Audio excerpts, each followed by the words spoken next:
introduction in a few minutes, but first I wanted to give you a chance to look at a few pictures, which Lulu is in Mexico City, and she's going to introduce me after we see the pictures and we see a map. So we'll just take a few minutes to see about a dozen pictures or so.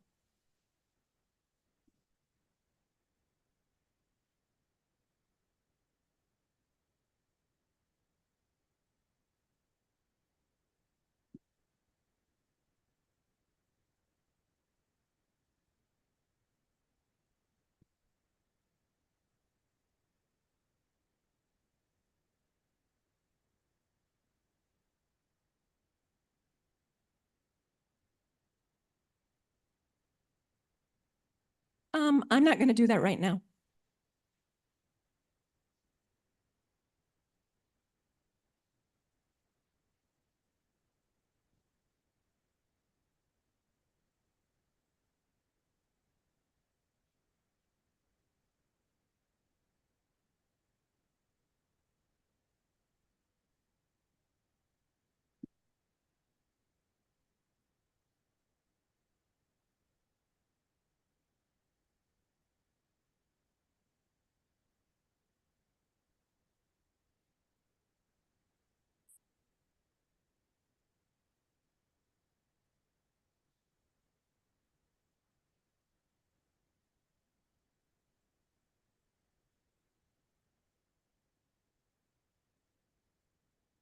Okay, we're going to stop on the map so I can show you where I was. I was in the northern West Bank. So you see this map of Israel, and in green, you see the West Bank. And at the top of the West Bank is a city named Jenin, and that's where I worked. And here is Gaza. Okay, so I think now Lulu would like to introduce me. Thank you, Cynthia. Hello, everybody. We are the Center for Global Justice. Thank you for being here. Lulu? Yes? Can you please turn the images off? No more images. Okay.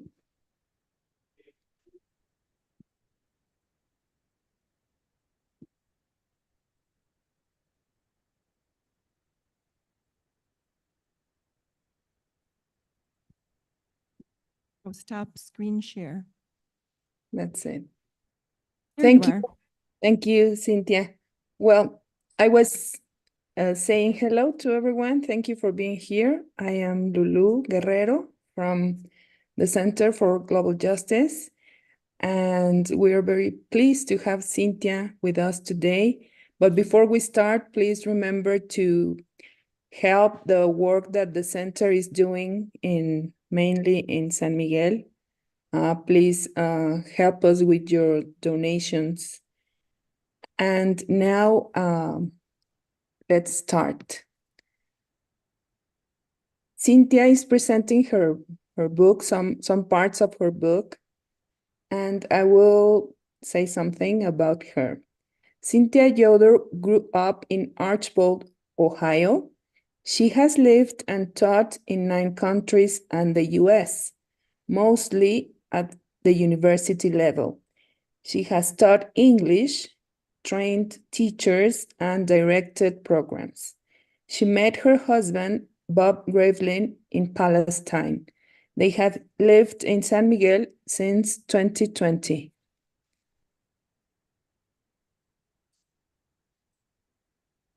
Okay, can you hear me? Okay. Well, I'm so happy to be able to share my experience in Palestine with you today. So thank you very much for coming. I will read for about 30 minutes, and then we'll have about 30 minutes for question and answer and discussion. First, I'd like to give a brief overview. I went to Palestine in the year 2000. I'm just going to ask if we could have nothing on the screen, or that doesn't work. Doesn't work.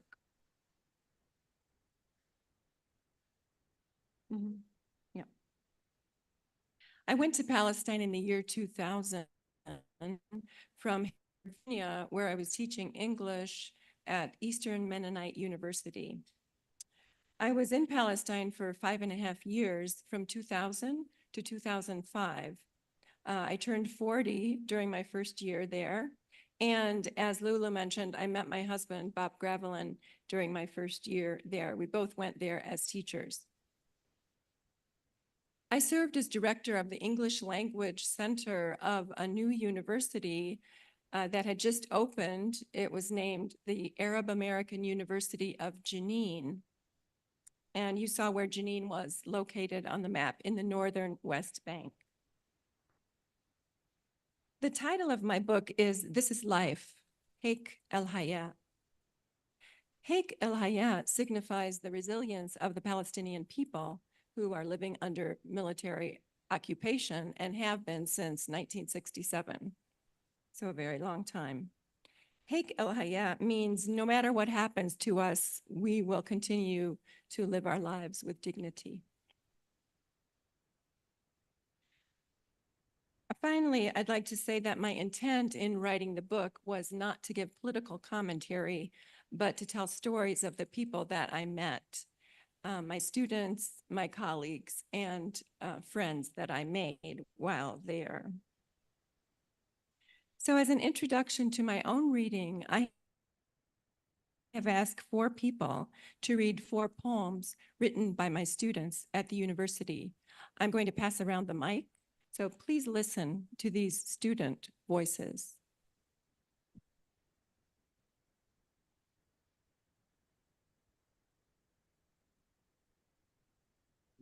Poem number 1, entitled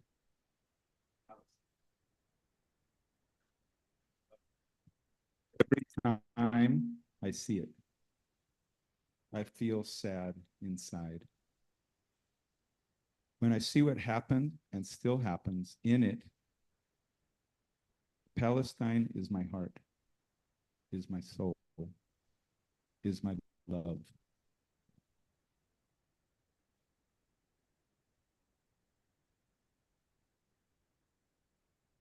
This poem is entitled Don't Give Up. When you see that the sky is black and it's very silent around you, don't give up. It's only one long night, and tomorrow morning is coming back.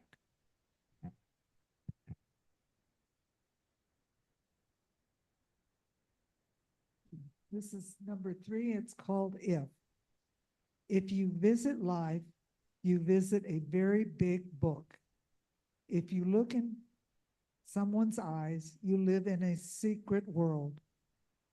If you visit a library, you visit another world you can't imagine. If you look in the night, you can see a very secret thing that you didn't see before. If you want to see agony, then you should visit Palestine.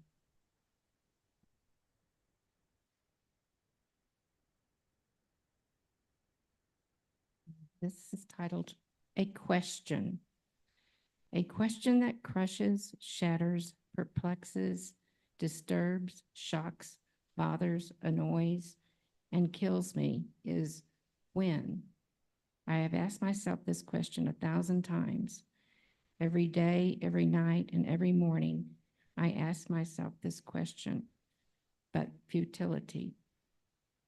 The answer is not within my capabilities. Until then, shall we keep suffering as animals? Until when will we find ourselves dehumanized? To help myself find an answer, I read many books, novels, stories, literature, religious books, and philosophies of different people and cultures. Despite this, I'm still looking for the correct answer. Thank you to the 4 of you.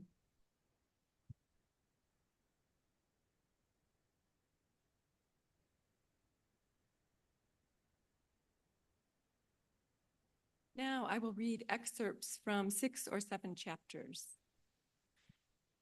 First, I will read from chapter 4, Teaching in the Situation. In Palestine, my students were absent much of the time, and their reasons never ceased to amaze me.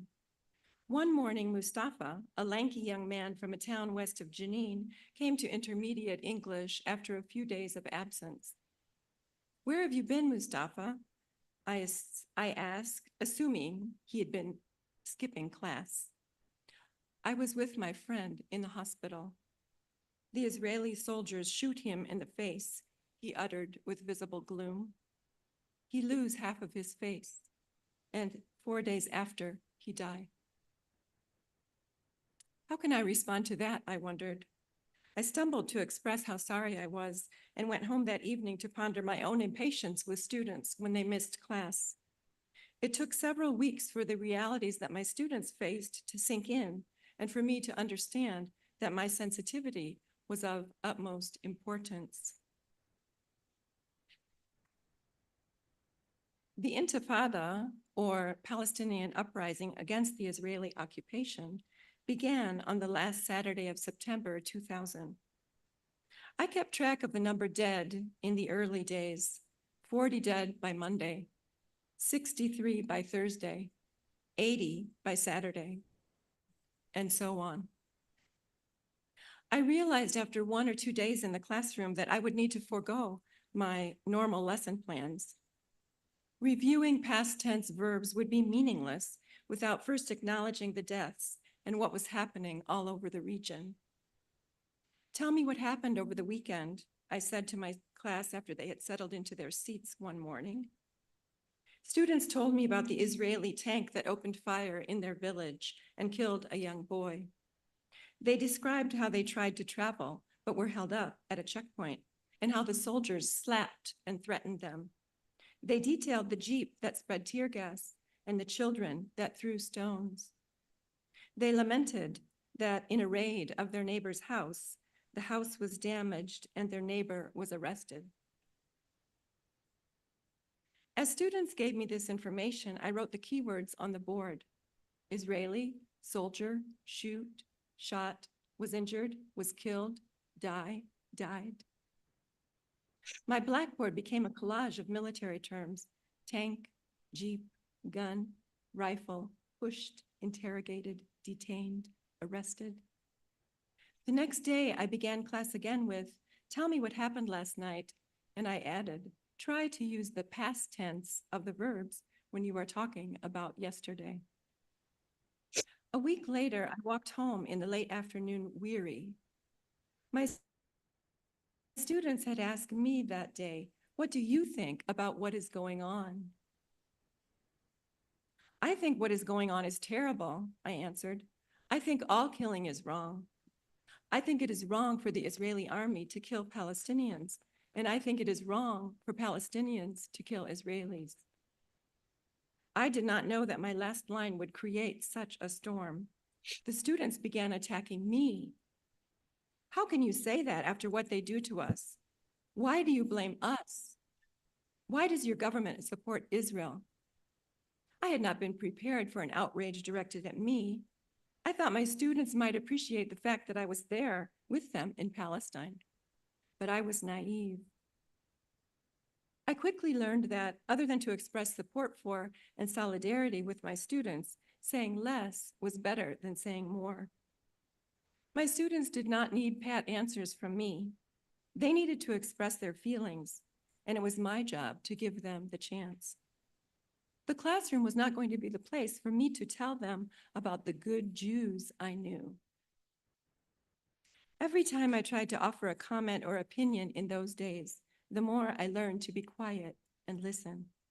Then I came to the profound realization: I am here to listen.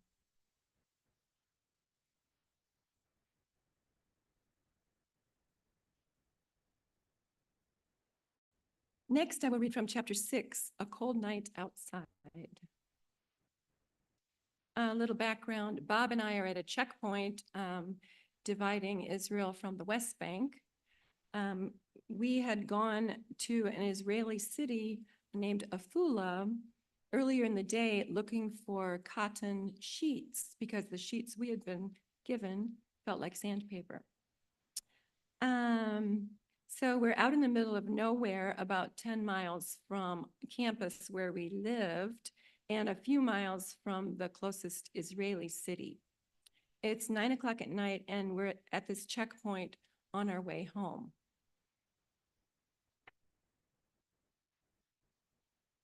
How are you? I asked the Israeli soldier as I handed him our passports. I'm okay, he replied, adjusting the rifle slung over his shoulder while he flipped through our passports. Where are you going? He asked, flipping away. We're going to the university. It's near Zababdeh. This is our taxi driver who is going to take us there, I responded, motioning to Barakat, who stood several feet away. I'm sorry, but you cannot go through, came his quick reply. But we have to. We live there, I said, anxiety lodged in my throat. I'm sorry, but there was a shooting today in Jenin, and it is not safe for you to go in. We have to do this for your own protection, the soldier patronized. But it's safe at the university, and our apartments are there, I protested, but to no avail. Barakat, the Palestinian driver who had come to take us home, then took his turn to appeal as he stepped closer to the soldier, Bob, and me. I'm from that village over there, he said, pointing to his village a mile away. They can come home with me and sleep in my house. In the morning, I can take them to the university. Barakat spoke in a soft and gentle manner. Is this his nature, I wondered, or does he know that antagonizing a soldier will get him nowhere? I saw that night how Israeli soldiers tried to keep Palestinians in their place, and it sickened me. I'm sorry, but we cannot let them go in, the soldier directed at Barakat. We have our orders. Can I speak to whoever gives you your orders? I inquired, keeping my cool. Can you check with your commanding officer and explain our situation? The soldiers on duty agreed to call an officer of higher rank. It took some time while Barakat, Bob, and I stood waiting in the November chill, wondering what would happen. A jeep roared up out of nowhere and came to a quick halt. Several officers jumped out, and we heard a thud as their boots hit the ground. Good evening, one of them said. Then we had the same conversation all over again. My pleas, Barakat attempts to convince the officer he would take care of us, and the officer's apologies as he refused to let us pass. Bob, who was by nature reserved, cautious, and non-confrontational, suddenly said, "What will you do if we just walk through? Will you arrest us? Will you shoot us?" Is that what you think? The soldier remarked as he leaned into Bob's face. We're just trying to get home, Bob softened. I will say again that you are not allowed to go through. I am very sorry. And that was the beginning of the night that Bob and I spent outside in the cold, just a couple of months after we had first met.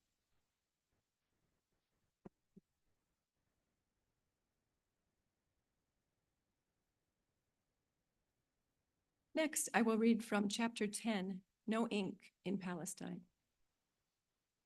In mid-October 2001, we ran out of toner for our printer in the English Language Center. Sama, my administrative assistant, was usually on top of things like that. We rarely ran out of anything after she joined the center. There's no ink in Palestine, she said, when I asked if she had requested more toner. What do you mean there's no ink? I asked. There's no ink at any shops in the West Bank, not in Jenin or Nablus or Ramallah. Because of the Israeli curfews and closed roads, no shops can get ink from Israel. I'm sorry. Unbelievable, I thought to myself, the Israeli occupation affects every aspect of life. My students wrote about these effects. One student wrote about unemployment. One wrote about disabilities. Another wrote about the shortage of food, which I will read. The shortage of food in the cities of Palestine happens because of many reasons. First, Israel destroyed and damaged large agricultural land with the yields and changed them to Jewish settlements or roads for soldiers. Second, the farmers in Palestine sometimes cannot go to their lands to plant them or take care of their plants. Third, Israel doesn't allow food aid to reach the cities. Fourth, some people in Palestine don't have money to buy food for their families. In summary, these effects came from the Israeli procedures to put the Palestinian people under its control. The things I take for granted in other places cannot be taken for granted here, I thought. What will be next? I wondered.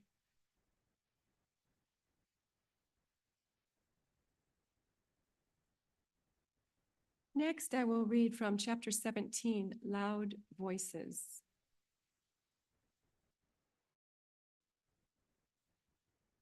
A dozen children marched in the dusty side street of the small town of Zababde, pretending to be demonstrators.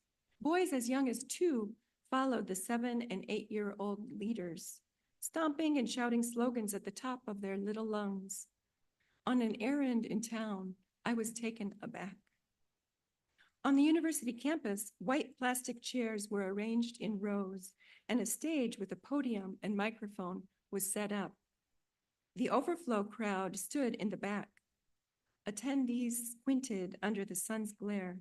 Flags flew, and students donned scarves with political party affiliation patterns in red, green, black, and white. I sometimes showed up at a student-led demonstration, wanting to listen and support.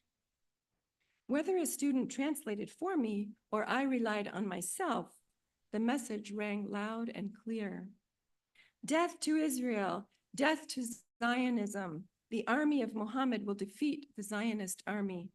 We sacrifice our life for Palestine. Death is better than surrendering. The 1- and 2-hour demonstrations wore me down. The rhetoric dismayed me, even if it was familiar, even if it was important to my students. Am I in the right place? I asked myself. Should I stay here in Palestine with all these loud voices? Silent protests and candlelight vigils had been more my style. People always seemed to be shouting. Speakers at rallies tried to outshout one another. Protesters in crowds lost their voices after straining them. Even at non-political events, bellowing out political messages was the norm. Children in schools shouted out their answers in class. The university president and my friend, named Walid, gave me his perspective on the children's shouting. He said, if you speak in a soft voice in class, that means you are shy, and that is not good. Shouting, the answer, is good. It shows your strong personality. No wonder Bob wore earplugs when he taught students, noisy students, at the Arab American school, I thought. Attending a celebration at that school, I saw again how not only loud voices, but also the political situation permeated all of life.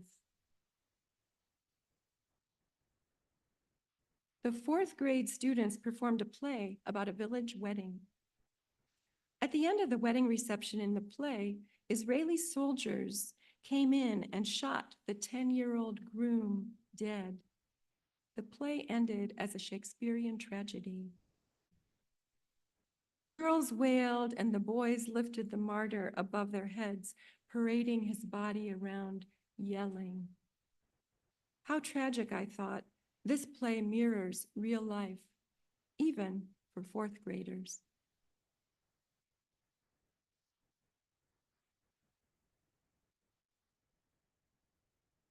Next, I will read from chapter 18, Palestinian Hospitality.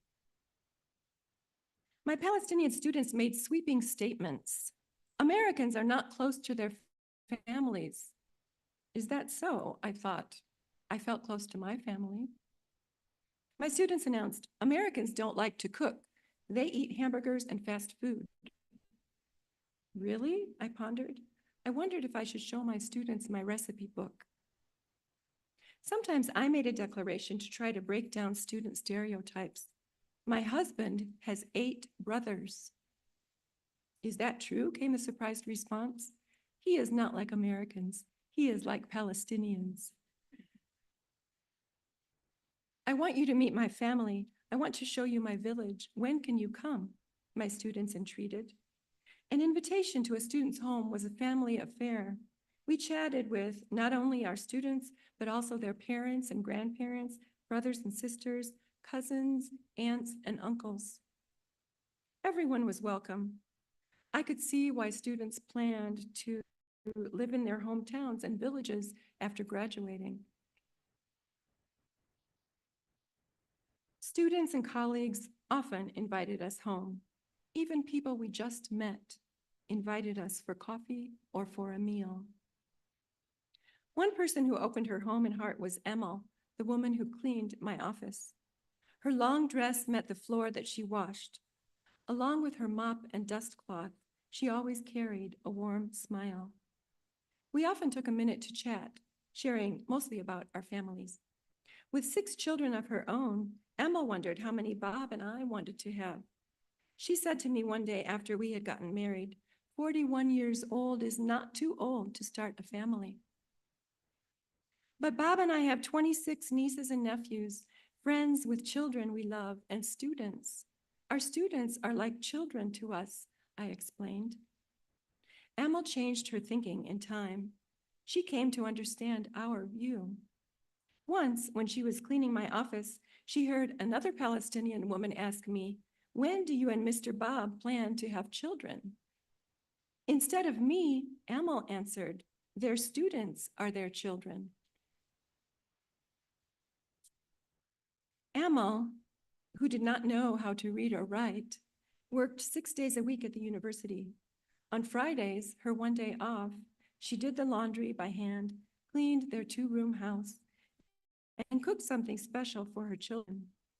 "I want to make something they love each week, even though I'm tired," she told me one Friday when I dropped by. She was preparing stuffed grape leaves, one of my favorite Arabic foods. I sat down on the floor with her, reached for an empty grape leaf, then filled and rolled the leaves with her. With Amal, I felt at home.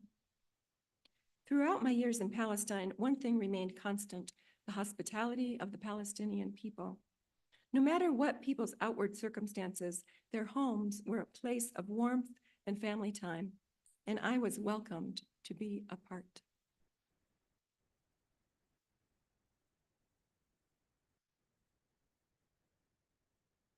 Next, I will read from chapter 19, Empowering Students. In an English class called Peace and Conflict, students were given the language and a framework for analyzing and talking about their experiences of living in conflict. In a paragraph they wrote, students argued their position on violence or nonviolence. One student wrote, "Strategic violence, in my opinion, is the best method of resistance for Palestinian people. Violence is more successful to remove the occupation because violence is the only language that Israelis understand. I am sorry to say that the first intifada did not give the Palestinian people nothing. In fact, more settlements were built during the, in quotes, peaceful years than the years before. And nonviolence gave the Israelis a chance to take more land from us. Let me add that Palestinian people hate violence, but the Jewish government imposed this method on us. In this case, what can Palestinians do? The answer is take strategic violence as a method." Another student wrote, "The best method to bring freedom and security to Palestinians is the nonviolent method. By nonviolent method, we highlight the justice in our case and stop the bleeding of both sides. For example, Oslo gave us lots what we wanted, but the violence of the second intifada took what we had and even more. Nonviolence shows that we are not terrorists, because when you use the violence, you will be called a terrorist. By using the nonviolent way, we don't give them the chance to do that. Nonviolence doesn't mean weakness or surrendering. On the contrary, it means that we have inner strength and perseverance. By that, we will be respected in the outside world. Finally, nonviolence is the best method because all sectors of society will participate in the struggle against the enemy.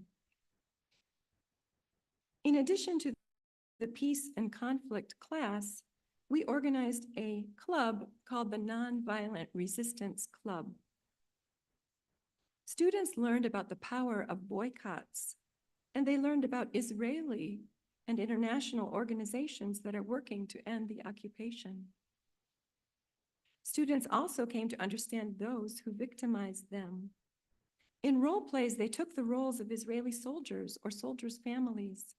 They came to see that the Israeli is also a human being. This exercise helped them break down stereotypes. In a later year, students moved a step further in understanding. Israeli peace activists came to campus to meet and collaborate with the club. Many students had never seen an Israeli without a gun. When students told their guests about Israeli army raids on their houses, the guests responded, "We believe everything you say." A student told the club leaders after the meeting, "These Jews are amazing. I think they love peace even more than we do." Such initiatives empowered students and connected them with others.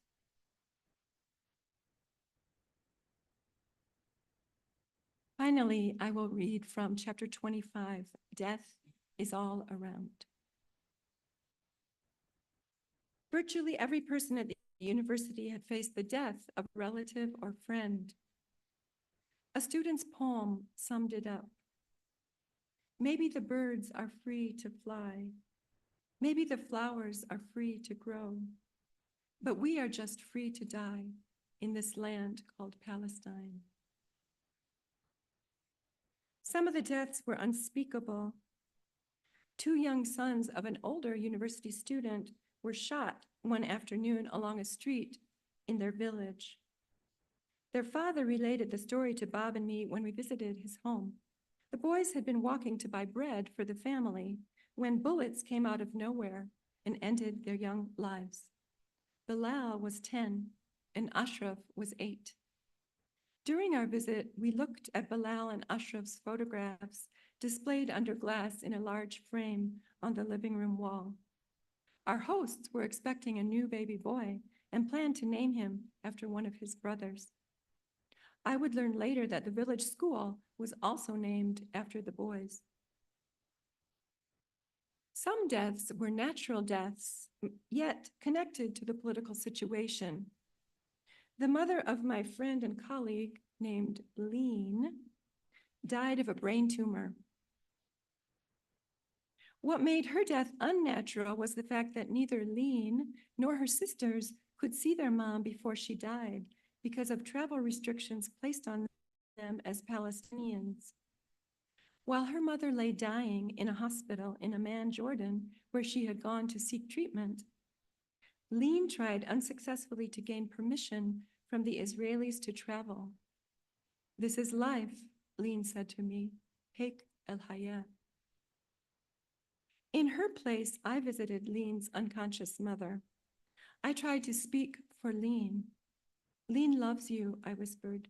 "Lean is here with you in spirit." I held her hand in my own and watched her body systems shutting down, monitored by a machine. After each death occurred, I sat with a room full of women as they shared their sorrow. I shed tears with women I knew and women I had just met. I drank bitter coffee with the other mourners, as sugar is not served around death. I sat quietly and listened to the cries of anguish and expressions of faith. Allah yarhamha, may God have mercy on her soul. Alhamdulillah, we give thanks to God. I learned to offer words of sympathy according to the culture. Al-ba'i fi hayatik, may the rest of her life be lived in your life. Allah ma'akum, may God be with you. As the deaths continued, several friends, including Lean, had babies. I thought about life ending and life beginning. As the winter rains ended and the ground dried up, I resumed my morning walks in the hills. I observed with more wonder than ever before the vast display of wildflowers, white and yellow daisies and chamomile, lavender irises, pink cyclamen, rich red anemones and poppies, silver sea quills, deep purple thistles, and blue cornflowers. I watched their cycle of blooms, a cycle of life and death. Thank you, God, I prayed, for this reminder to cherish the beauty of all that is alive around me. Well, I thank you for listening, and now I welcome your questions and your comments. And we will pass the mic. So if you have a question, could you raise your hand?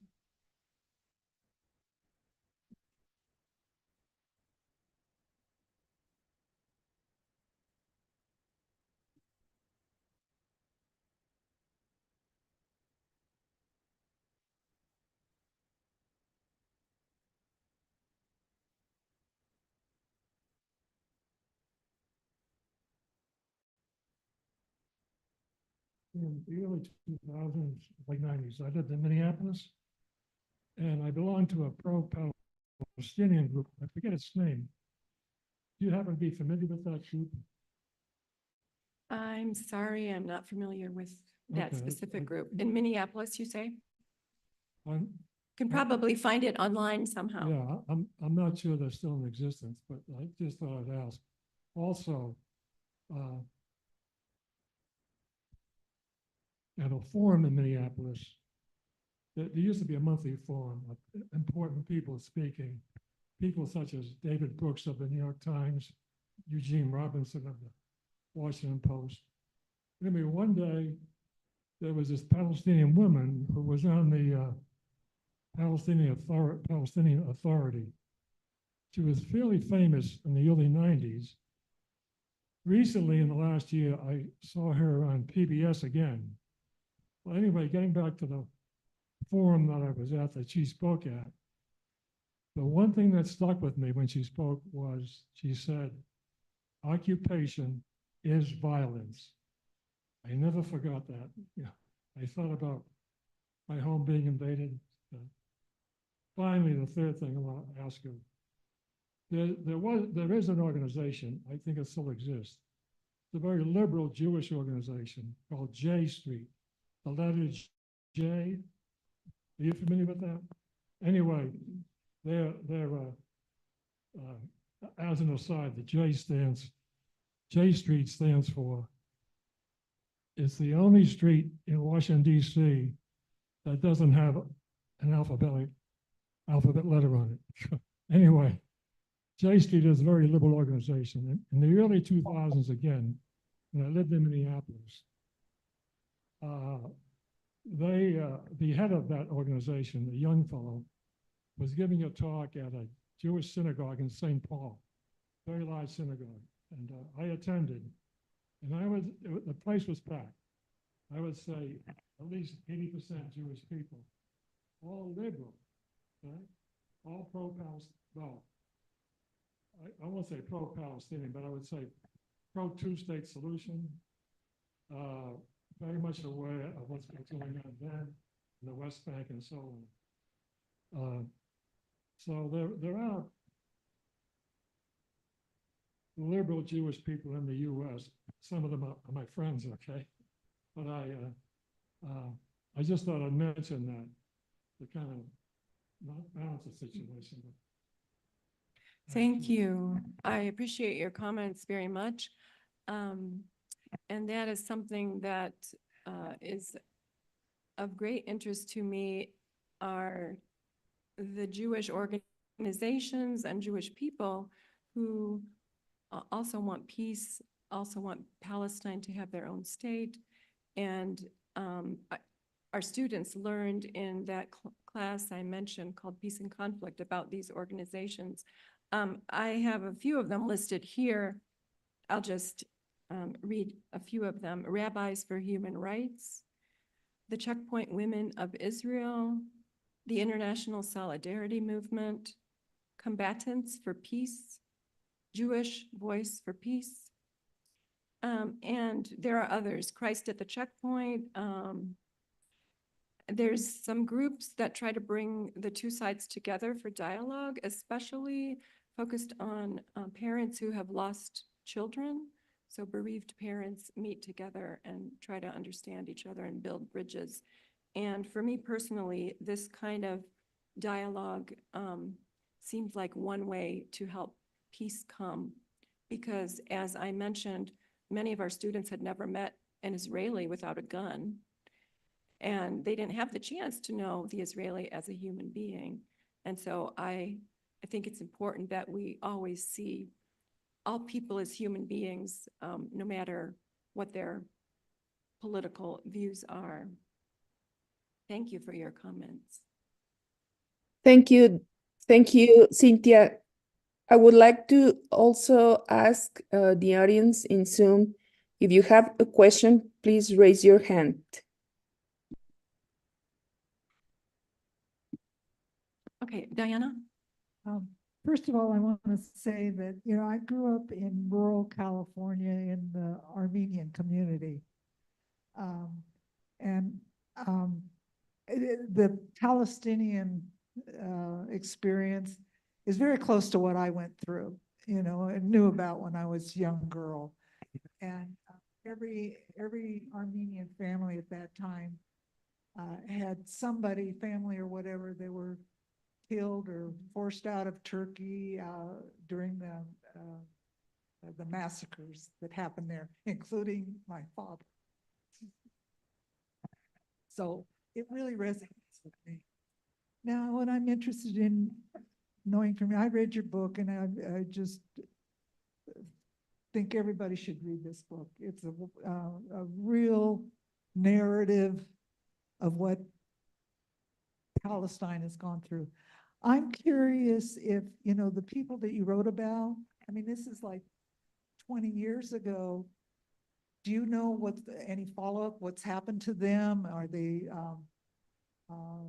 like the director of the school, and are you in communication? I mean, right now, it's like we don't get any news, really much news out of the health, just, it's like, and it's all being glossed over as far as I can tell. So I'm just wondering if you have any communication still with them and what's happening with them? Because I felt like I got to know those folks through your book. Well, thank you, Diana. One of the pleasures of writing my book was being back in touch with people that I might have lost touch with. I've been in touch over the past 20 years with about a dozen people that I was close to who are still in Palestine. But when I was writing the book during the pandemic, I got in touch with more people. And so I was in touch with maybe 25 or 30 people. And it was wonderful just to be reconnected. Most of them are still in the West Bank. Many of them are educators. We worked together. So they have told me now in the current state of affairs how their schools have had to go back online, like during the pandemic, because of the violence. Those who are mothers of young children have told me about their kids who are afraid of the noises that they hear in their cities and how they try to keep their windows closed. One friend talked about how the future is so uncertain, and so that uncertainty is hard to live with. So in many ways, I think Bob and I have felt that what's going on today is so similar to what was going on 20 years ago when we were there. And then, as I mentioned, there's been a military occupation for over 50 years. So there are ups and downs, and that's what my friends have told me all along. But I ended my book with an epilogue where I talked about the university today. And I want to read just one sentence that was written by one of our colleagues. He's Palestinian. By the way, the university is thriving, and we started out with 350 students, and now there's about 10,000. We started out with 30 faculty, and now there are 400. So there've been about 18,000 graduates, about half and half, male and female. But I did ask that question that you asked me. And this is what our friend named Iad said. There have been many ups and downs since I left Palestine. I'm saying that even when things seem better, meaning fewer checkpoints, for one thing, the reality is that Palestinians continue to live under military occupation. As our friend Iad recently put it, we are oppressed every second. Carry on. So I always remember his sentence, we are oppressed every second.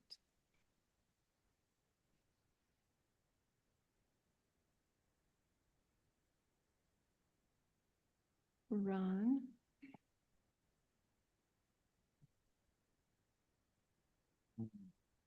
About a year ago, I had the opportunity to ask Julian Assange's father, what do you say to people who don't really know much about the case? And what's your elevator speech, or even less than that? Well, what do you tell people? And he said, well, one of the most effective things that you can say is practically all the journalistic organizations, human rights organizations, et cetera, governments, universities around the world are for freeing Julian Assange. You can start there. Where do you start when somebody says, can you tell me about this situation? That's a truly difficult question. I guess, as I said at the beginning, I'm not a political analyst. I wish that I knew what the solutions could be, and I think the solutions seem more daunting as time goes on. And so I focus on stories of people that I know, and I guess I don't want to be afraid to say that Palestinians are living under military occupation. And at the same time, I want to say that I believe in peace for all people, for Jews and Palestinians, for Israelis, for Arabs, for Muslims, for Christians, and for Armenians and all the other groups who are struggling today. I want to keep recognizing that there's not just a conflict going on in Gaza or in Ukraine. There are so many other conflicts as well. So I guess I'm not really answering your question. I think it's important to raise awareness for myself, to keep reading and learning, and in my own small ways to try to share my stories if people are open to listening to them. And I think that openness matters. Like, we can't tell our stories to people who don't want to hear them, and not everybody's ready for the same message at the same time. Thank you for that hard question.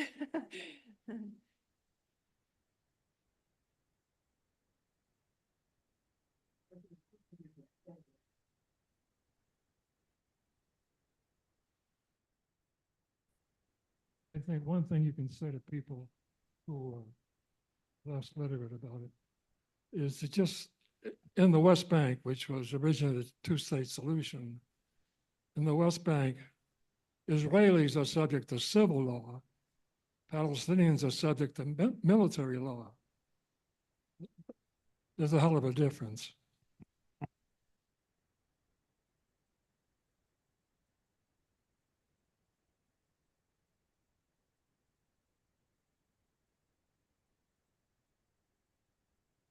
Anybody else? Okay. Okay. What's your name again? My name is Jose Luis Jose Zamora. I appreciate being here myself. Very lucky moment. Anyway, I'm Mexican. I would like to know if in Mexico, in San Miguel or present Mexico, there are Palestinian people. I would like to hear about them. What this the struggle being out, but also the connections they have. And the thing is, it's hard to talk because in a way, I feel kind of very uncomfortable talking things. I think there's no sensibility on me to think about these things. But of course, I watch news and I know many things. But the thing is, I believe it's terrible today more than ever. And who knows what is the outcome? I mean, it's devastation, and people going out, no hope for those kids, young people, etc. And the thing is, boy, it's complicated to express. We would like, of course, to be different, you know. And the other part is that Israel, I agree, there are good people. I grew up when I was in high school in Mexico City, surrounded by half of the group were from Israel, even in Mexico, and very good friends. But what I can say, I feel very sorrow and pain, but I would like that it could be not only hope, but what is the road to get the solution? It's worsening and worsening. More and more people. I'm sorry, but Thank you very much, Jose Luis. And your first question about Palestinian people here, I met one Palestinian woman who lives here. At least part of the year she lives here. And I met her through a connection of mine in Ohio. Lulu has helped get a group going here in San Miguel for Palestine. You see some of the t-shirts that Ron and Dora are wearing. And one of the questions our group gets together regularly to try to brainstorm, how is it that we can raise awareness and fight for the freedom of Palestinians and for justice? And how can we help stop what's going on in Gaza? And from being part of that group just for a couple of months, I see how powerful it can be and also how difficult it can be, because there are no quick solutions. As you said, sometimes it feels hopeless. So it is important to, I think, try to keep talking. And I want to ask you if you have more ideas about how we could raise awareness with people who are Mexicans, because that's one of the things that we've talked about in our group, is that we would like to have more Mexicans joining our group and also becoming more aware of what's going on in Palestine. So I don't know if you have ideas about how we could do that. well, I cannot. Oh, can we get the microphone back? Thanks. The question, the fact is, my wife is from Ohio too, Cincinnati, and we live from 2004 to 2019, we were living in San Miguel, part of the year, and part in the United States. Actually, we live more in the United States. So I'm disconnected in part with Mexico and the groups. But I want to say this, in another topic, I thought, being in Mexico City, I participate in 4 presidential elections in Mexico, teaching people the values of the democracy, vote, and their basic rights that if we don't participate, really, we are hurting our close people, descendants, children. So the important is just to understand that we have to do it. So I participate that in San Miguel I did one time. So anyway, I'm interested, of course, in share with other people, but I'm sorry, I'm not enough in Mexico now. Very sorry for that. I Thank don't you. know if We have, Lulu wants to say anything. yes, thank you for your participation. And now we have a question here with, we will listen to Norma. So please go on. Hi, everybody. People have to tell themselves the lie that there's no solution, blaming it all on the people that they have categorized as Nazis. You know, they teach from the early grades in the elementary schoolroom that those people are Nazis, they're neighbors. The solution obviously is one state, one socialist state by and for all the people, governed by them all, the right of return having been enabled, that is, help people come home. You know, they still carry their keys. Israel was plopped down on the top of the residence.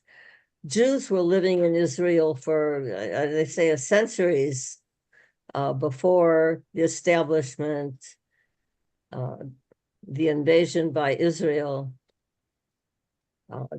And I asked a friend why the Jews came in a boat and they wouldn't get off the boat. I asked him why they didn't just come and be integrated into the society the same way as people have been immigrating here to the United States and be part of the community, you know, slowly develop to be part of it, even though you're alienated from home, little by, at least you survive. In Israel, they don't survive. That man had his 2 children killed. I don't see how you ever get over that rage. Speaking peace, you talk to people who practiced it, what went on in South Africa, the, what do they call those discussions to ameliorate the horror that had been imposed on the enslaved people for hundreds of years. As long as an organization works to continue Israel, like J Street does, it is in opposition to the people. Israel does not belong imposed on the people living there. There's no right, you know, there is no God. God is a racist. God is black, white, old, young, tall, short, whatever people want to make it. That's God, and they want to make everybody else not God.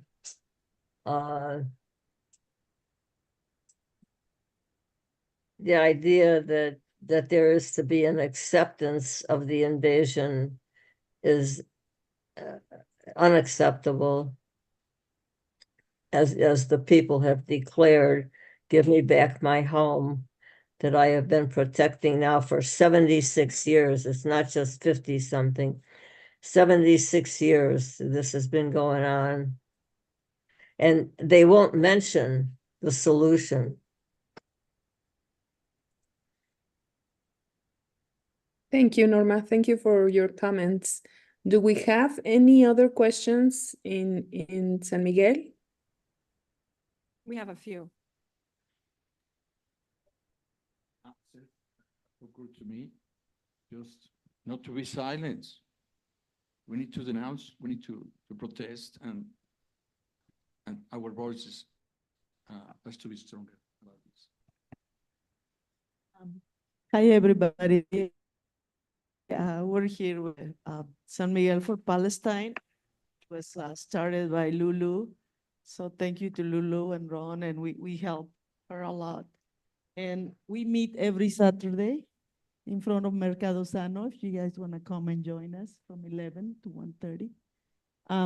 I also want to say that as a Mexican, I'm very proud of the president of Mexico because they have joined the international lawsuit against Israel together with Spain and South Africa and some other countries.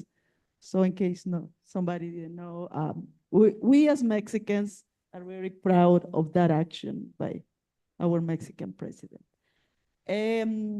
My question was to Cynthia that we know a lot of progressive people, a lot of lefty people.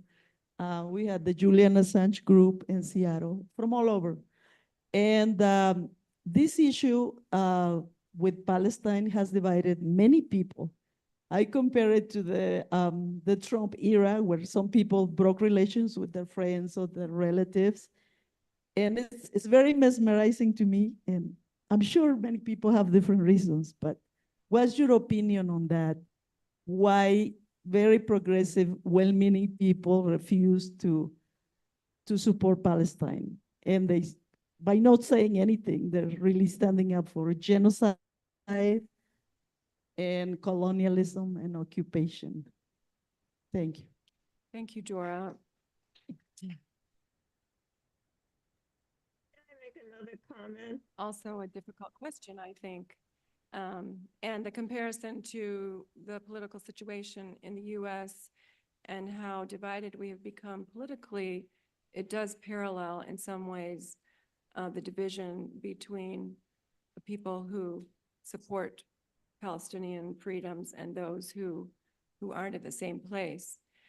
And as I said before, I really believe in dialogue. I believe that could help us to understand each other. I see the passion of those who are very angry at our vigil on Saturdays. I see the passion of those of us who are standing there in the vigil, and it's like equal passion for what each person or each side believes in, and that makes it also very difficult. And we might have family members who are on the opposite side we are politically or related to Palestine. And I don't know if I can answer your question, Dora. Why is that? I'm probably hesitant to try to answer it because if we look at the history of the Jews and their suffering over many hundreds of years, you know, we need to consider that and keep that in mind. That should not allow the Israeli government and army to do what it's doing. But I think that some of the resistance to freedom for Palestine has to do with the background of the Jewish people. Does somebody else want to answer that question better than I did? I would like to make a comment. I think one of the tools we have as social groups here in Mexico and in different parts of the global South, one of the most effective tools is the BDS movement. So we can start to boycott Israel in all of their economic investments. We can raise our voice and continue to boycott them, because I think that was a very good tool that South Africa used to be independent, when they had apartheid. So that's one of the main tools, because uh, since Israel is starting to be separated from the rest of the world, that's very important, no? We have to continue looking for support in our towns. In San Miguel, it's been difficult. We never imagined that we would have like a big group of Zionists there in San Miguel. So we have to confront them because I don't see another option. We don't have to be quiet if they get upset, because many of them yell at us and start screaming at us and saying lots of nonsense. So we have to confront them. We have to let them know that we are not going to be quiet. There was this journalist that was writing things about our group. He's also a Zionist, so we have to confront those people. I think that's one of the options we have. And well, that's my comment. And now I would like to give the voice to Norma again. Do you have another question, Norma? Yeah, it's amazing that the person who's doing this, I forget her name right now, is asking for questions instead of participation, which is comments, questions and comments. Just if people could see that the US doesn't belong here. The US has got 500 years of occupation. They categorically removed the native people. And you all know this. I mean, Mexico is more a recipient of the horror than I, for example. My folks are Jews, immigrated from Eastern Europe. Not that drives my opinion. I'm a deep communist. That the United States does not belong here. And a wonderful depiction of that relationship was given the person who does, Ken Burns does those wonderful collections of information, pointed out the removal of the buffalo. And he said the removal of the buffalo also ruined wildlands. The integration of the buffalo's behavior kept the lands balanced. So when they were moved out, the lands were available for the brutal farming practices that have gone on since then. I say it's gone on to where they can feed the immigrants who came to be the slaves of our owners. Here in the United States, we have many marble columned pilloried buildings housing the laws of the oppression of us by our owners, protecting against us rising for our own liberation here, because we begin to understand our position here. So hopefully all the Jews will get to understand their place and will also argue for integrated living and for everybody participating in the life together. Thank you, Norma. Do we have any other comments or questions in La Quinta?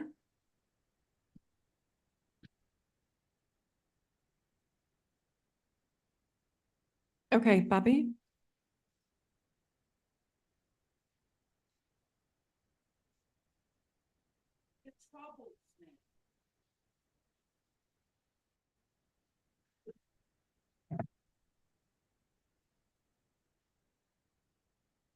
As a person who protested during civil rights and also was arrested in protest at the University of Cincinnati when it had to do with the United States making a foray into Cambodia, and students on campuses all over the United States protested, and 4 students at Ohio State University were shot and killed because the governor, Jim Rhodes, allowed the National Guard to load their guns with live ammunition.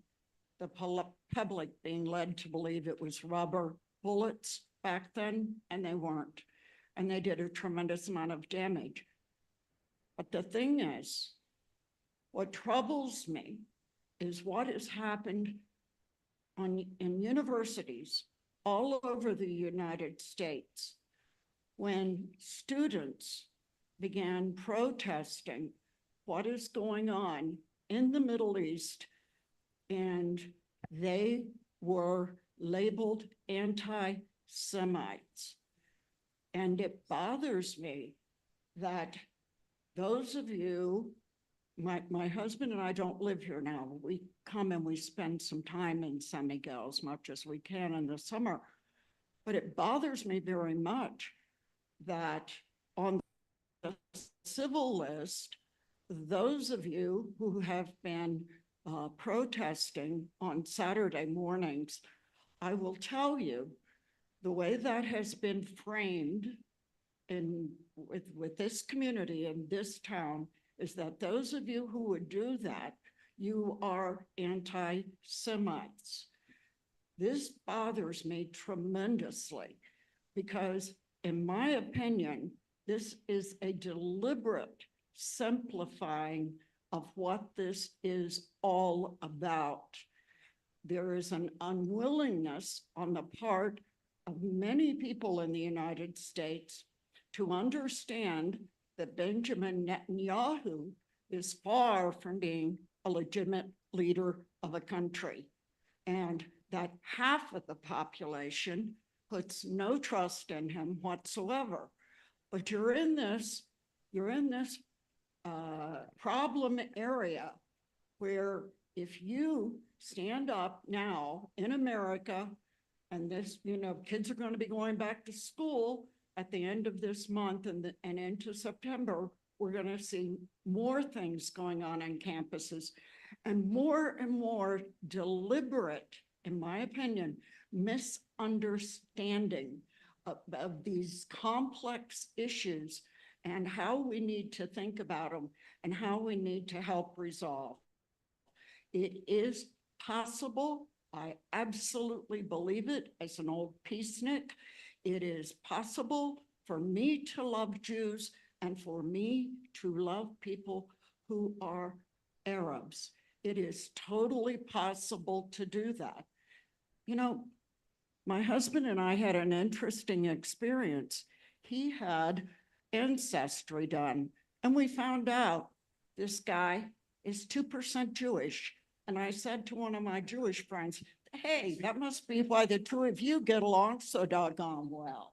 You're brothers. This is what it's all about. So I am very disturbed by the way those demonstrations have been, those peaceful protests, hardly even a demonstration, here in San Miguel and on college campuses in America. I think that it's deliberate misunderstandings of what these issues are and not giving the good information to the American people so that American people can see this more clearly. That's all.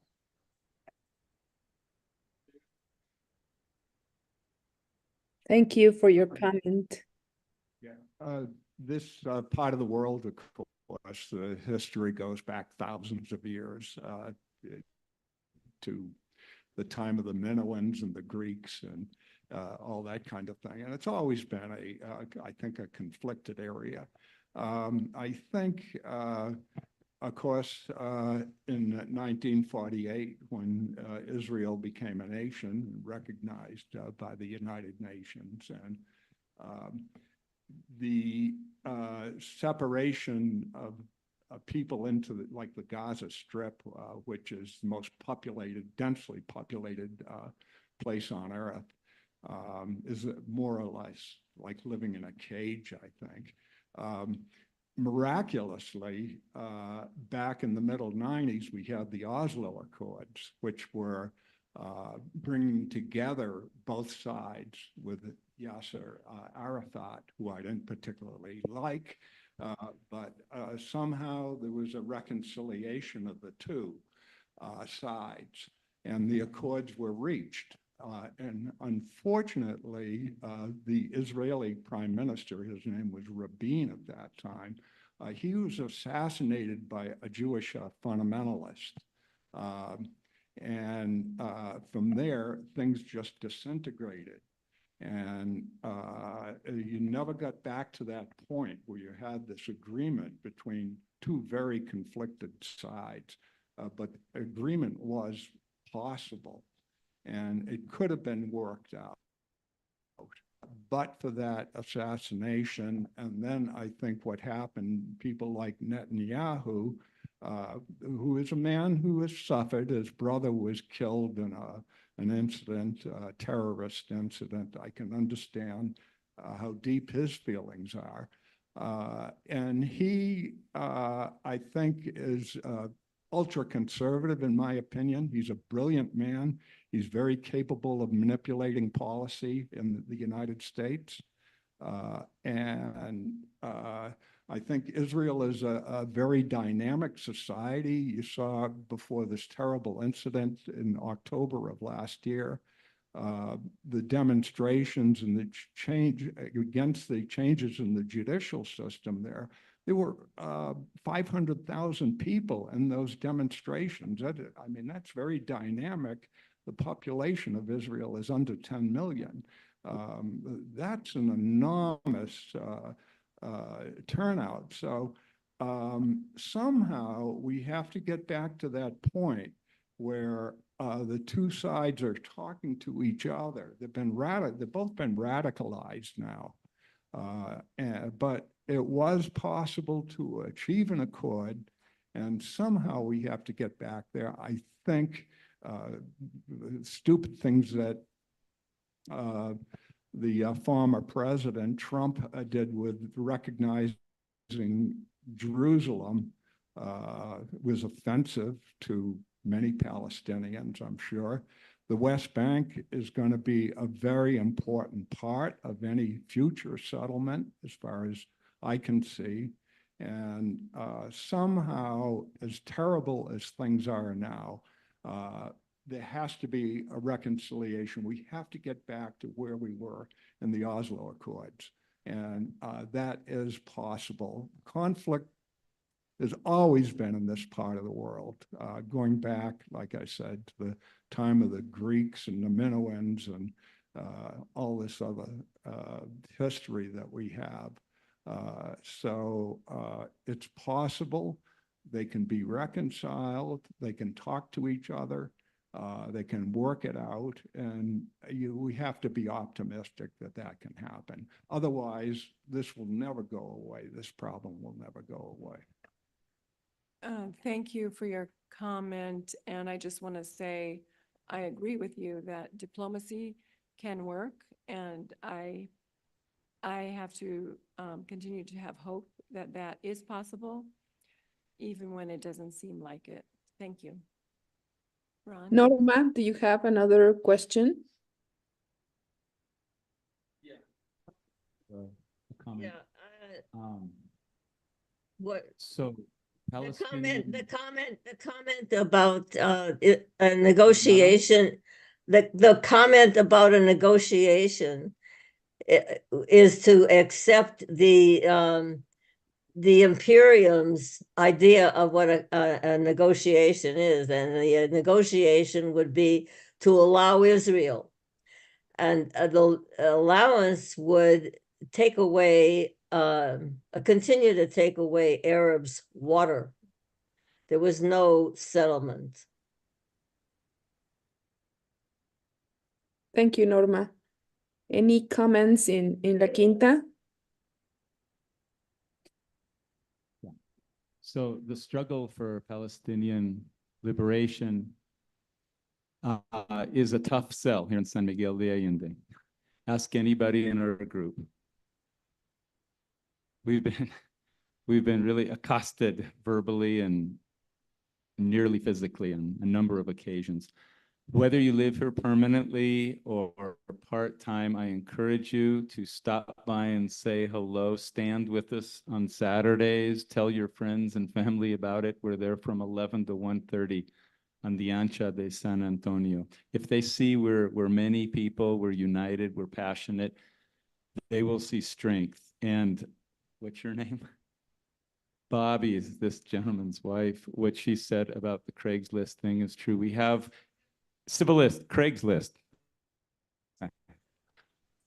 My whole life has been shaped by the Craigslist. Anyway, everything I do. Civilist. Okay. All I can say is that's just kind of symbolic of the resistance we get here by very powerful people. We were thrown out of the Tosma organic market. We were kicked off the civil list here. We have lots of powerful enemies. So stand with us, show support whenever you can. Yes, Jose. Well, thank you. Thank you again. I have been thinking on your request about bringing solutions, but I believe actually we can go to the past. There's no ending since the Bible times and beyond. But the thing is, today, I believe there's something important to acknowledge. There is a way for far-right people. More than 50 countries have moved to the right. Elections and this, and Nigeria, whatever. But the thing is, right now, in the United States, I vote in the United States too. The November is coming the election, and I got to say this. If Democrats don't win, Trump going to make even worse the situation about Palestinians and supporting Netanyahu. The other part of that equation is that bothers me a lot that somebody like Putin is connected with Netanyahu. And Netanyahu, all those supposedly leaders are the worst leaders I can imagine we can have, we deserve today for the whole world. So anyway, I don't believe a dime about Donald Trump and Republicans with the agenda they have and with the things they can do. About Putin is somebody that has to be out. Netanyahu has to be out. There's no solution if those bad fake leaders don't go out. They stay there because it means control for them. Not only that, it means they are immune to justice. So they want to prevail and continue. And the thing is, it's in the hands, certainly, what you do, bringing voices to be open, being sensitive, and to see what is possible. But our vote got to be very important in November. And I invite for people here and everywhere that we need to be clear. It's not about political parties. It's saving the US Constitution, very important about democracy and the most rights for many, many people, but also saving the balance in the world. And I believe if we don't are defined and we go strong, not only about persuading, but we need actions too. We need to be defined to fight. We don't have too much time. We need to fight. So I believe a Democrat, Kamala Harris has to be, I believe she can be like Joe Biden, a hold for Netanyahu and to limit possibilities. Because as we say, many in America, many in Israel, many all over the world, we want peace for Ukraine, for others. So the humanity is more good than wrong. For me, the wrong moment in this time that is historic is that the right are coming. That means Hitler is behind.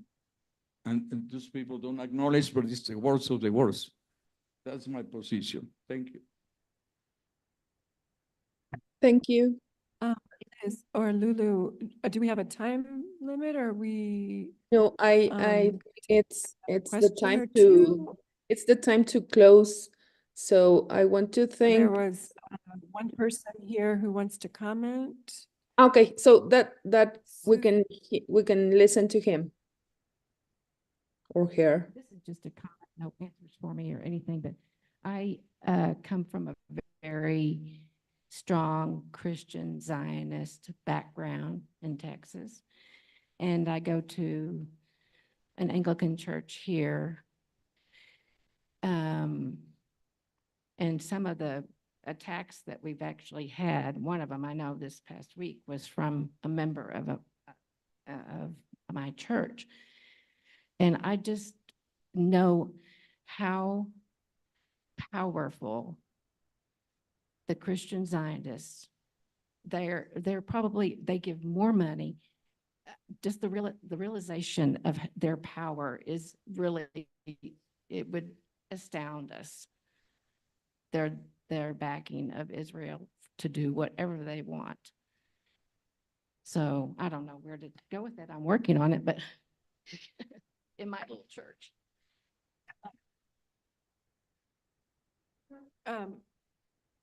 Diana, you need the mic so that people on Zoom can hear you. So can we give the mic to Diana because she had her hand up previously. Well, a lot of what's going on in the United States, APAC, everyone knows what APAC is, right? They are funding both sides. They are getting rid of, they got rid of Jamal Bowman in New York. They primaried him. They're doing the same thing to Cori Bush in Michigan, all right? So they have unlimited funds. They are on both sides. They are, they're the real culprits here, in this stuff. And I don't know what we can do about that because in the United States, money talks, and they are, again, they are funding both sides. They are, so that the message gets through that Israel good, Palestine bad. And that's going to continue. I don't know how we can combat that. And I want to say again, what I want to say about not Netanyahu, he is a fucking asshole. He is a fucking asshole. He is at the bottom of all this shit that's going on, and he's trying to save himself. And he is, I believe that he knew what was going to happen on October 7th. He deliberately ignored it. And then we have this crisis going on. I have nothing to say about Netanyahu that forgives him for anything. It'd be like forgiving him, as far as I'm concerned. Thank you, Diana. Thank you very much.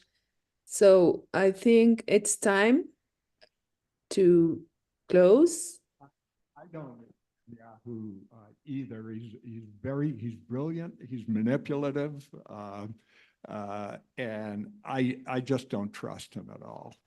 That's my.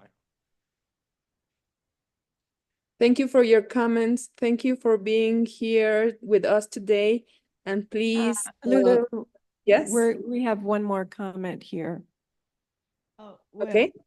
can you guys hear me? Oh, I just wanted to say that I agree with Lulu that what we have to do is to keep resisting. And I agree with Cynthia that we have to bring awareness to people around us. And we're not going to leave. We're going to stand there on Saturdays. And for your knowledge, we had to call the police on the Jewish journalist that did a hit piece on Ron. And his hit piece was in the next Israel Times, like the very next day. So he came back the second, another Saturday. and he wouldn't leave. And he wanted to start some drama. We had to call the police, and he was escorted out. So this last Saturday, the person that belongs to your church, he came and started threatening 3 different guys, including Ron. And I had to come over. I said, you have to leave now, otherwise I'm calling the police. And that was the only way he would leave. So I agree with Lulu. We have to keep resisting, and we're not gonna give up. We don't give up. Thank you, Dora. Thank you for your comments. So I think it's time to close. Thanks all for being here. And Cynthia brought some books, so it would be great if you buy the book. I also read the book, and as a teacher, I felt very connected with her experience because she describes her everyday journey and her work in a university in Palestine, and it's very important for us teachers to know about the experiences of teachers all over the world, and to also talk for or support the teachers in Palestine, all the academics in Palestine. It's very important to support them. So thank you, everyone, and we will see you. Last minute comments or last comments Yes, after listening to all of the commentary, does the speaker have some last comments to make? You think? Cynthia, would you like to close this? I would just like to say thank you for being here, and thank you for all of your questions and your ideas. And I hope we can continue this struggle together for freedom. If you want to buy my book, that's great. If you know somebody who you think might like to read it, maybe you could get a copy for them. And I think that's all. There are lots of final comments we could make, but we've heard a lot of comments, so I'll just say thank you. Thank you. Thank you, everyone. See you next Monday. Goodbye.